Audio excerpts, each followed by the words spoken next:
What makes a dynasty rise to power? Is it destiny, bloodline, strategy, or something darker? What if the foundations of an empire were built not just on war and diplomacy, but on deception, manipulation, strategic marriages, and calculated misdirection? What if the legacy we remember was shaped as much by cunning and illusion as by conquest and courage? To understand the Habsburgs, one of history's longest-lasting and most influential dynasties, we must begin by asking the same question any historian, strategist, or curious mind does.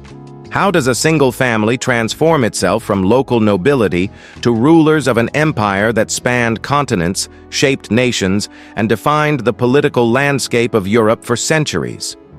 The story of the Habsburgs is not just a story of power. It is a story of crafty alliances, bold intrigues, whispered betrayals, and the relentless pursuit of influence. It is a tale where marriage was weaponized, diplomacy was disguised, and deception became a tool of statecraft. This is not simply the rise of a ruling family. This is the story of how the Habsburgs used lies, fraud, and strategic manipulation to climb to the pinnacle of European power, and how those very tactics would shape the fate of empires and the lives of millions. From the mist-shrouded valleys of what is now Switzerland, the House of Habsburg emerged in the 11th century as a modest noble family. Their ancestral seat was a castle, the Habsburg, perched over the deep forests and winding paths of the Aargau region. But even in these early days, their ambitions would soon outgrow their mountainous home. The key to the Habsburg rise was not conquest alone, it was marriage as strategy. Unlike many other noble houses that sought territorial expansion through battles and sieges, the Habsburgs discovered something more powerful: the political power of blood ties. In 1273, Rudolf of Habsburg was elected King of the Romans, a title that made him a central figure in the Holy Roman Empire. It was the first major step in Habsburg ascension, but the real genius of the dynasty would be revealed in the centuries that followed.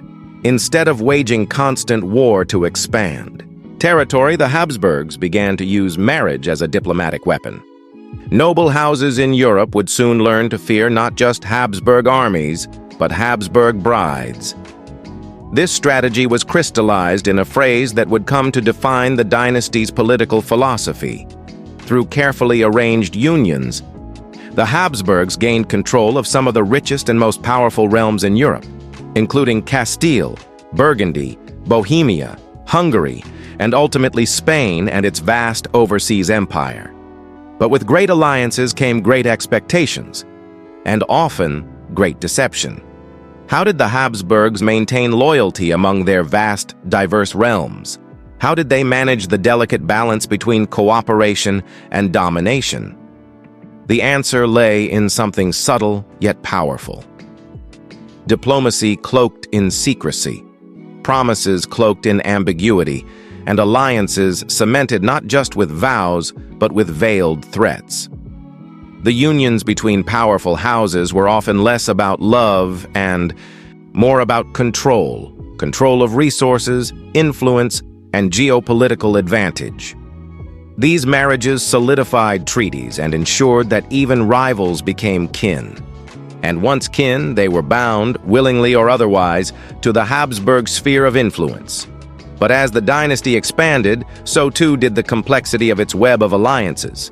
Loyalties became tangled, bloodlines crossed borders, and within the corridors of power, rumors, whispers, and half-truths were as valuable as swords.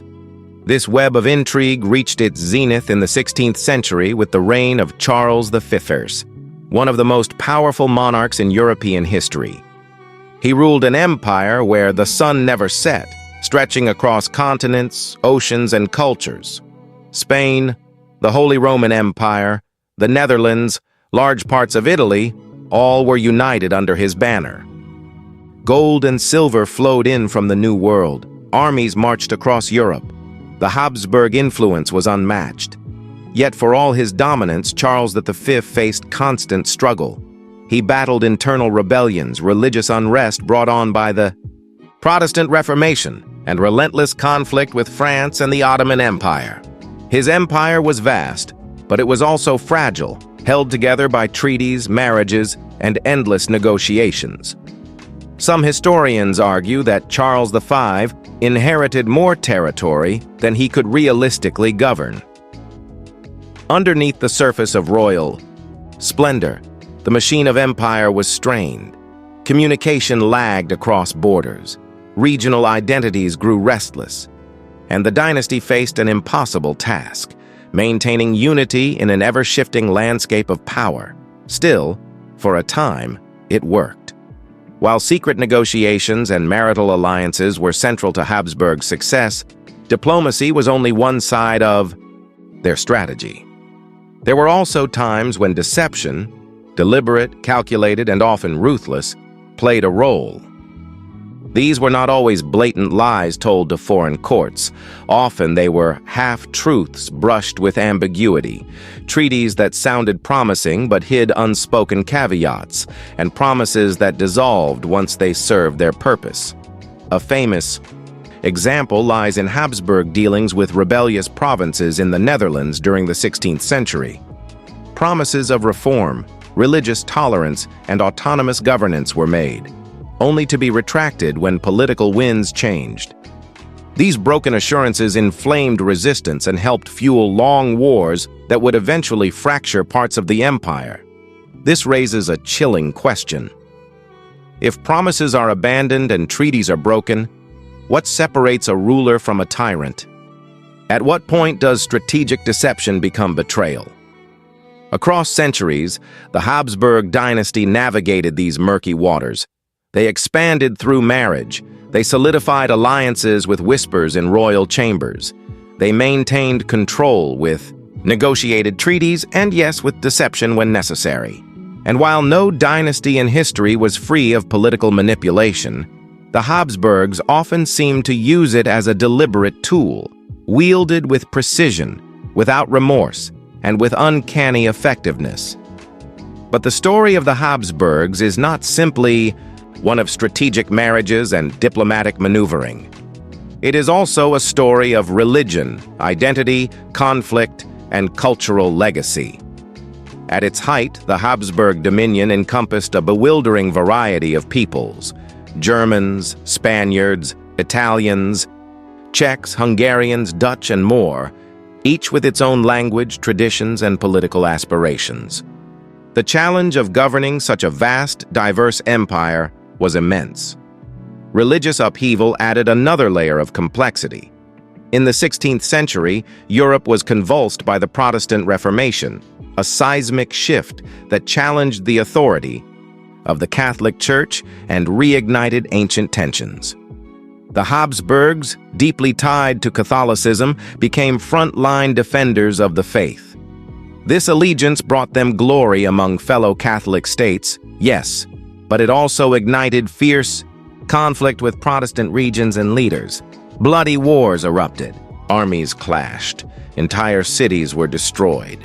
Yet even as the Habsburgs stood as defenders of tradition, they could not escape the internal contradictions of a multi-ethnic empire where unity often seemed like an impossible dream.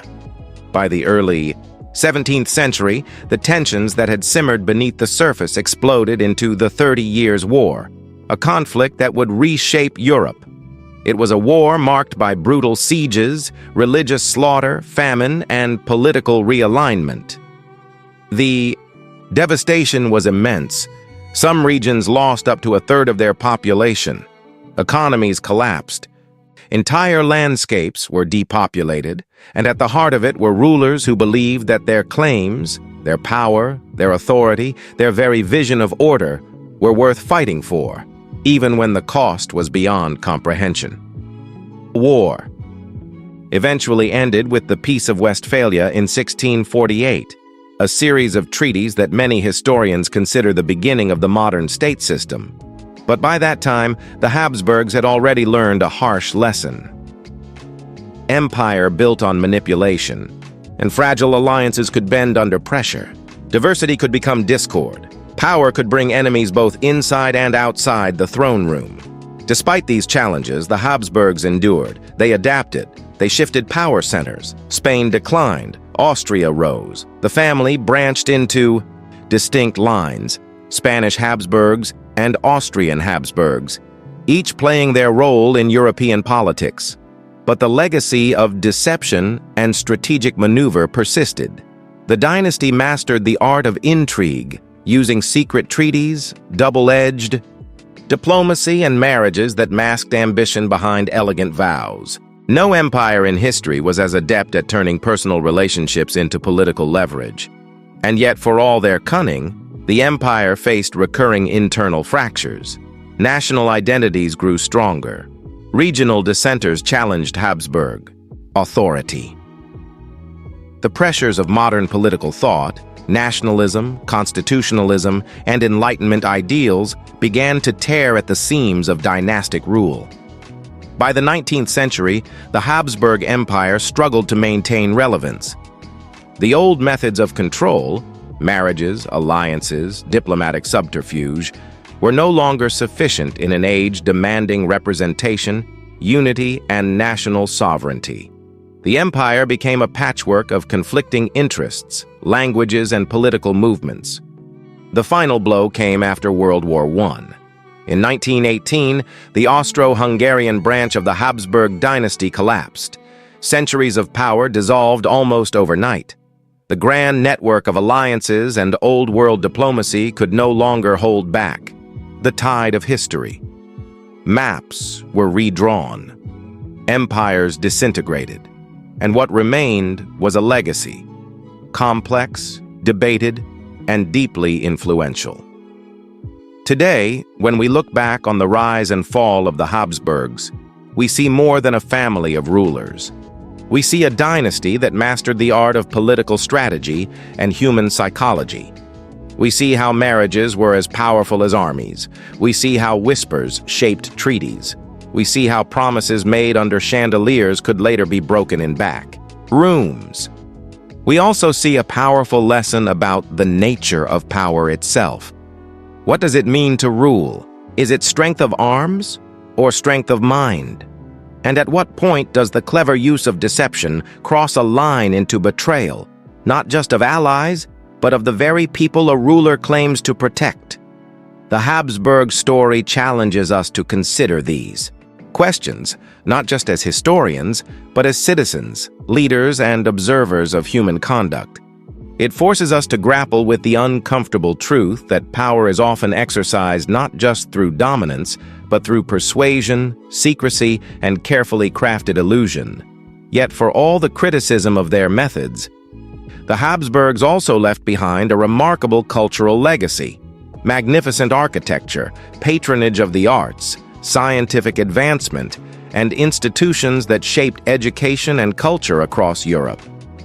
They were not merely manipulators, they were shapers of civilization. In the end, the rise of the Habsburg Empire teaches us that history is never simple. It is woven from triumph and tragedy, brilliance and contradiction. It is shaped by leaders who can be both visionary and flawed, strategic and ruthless, admired and feared.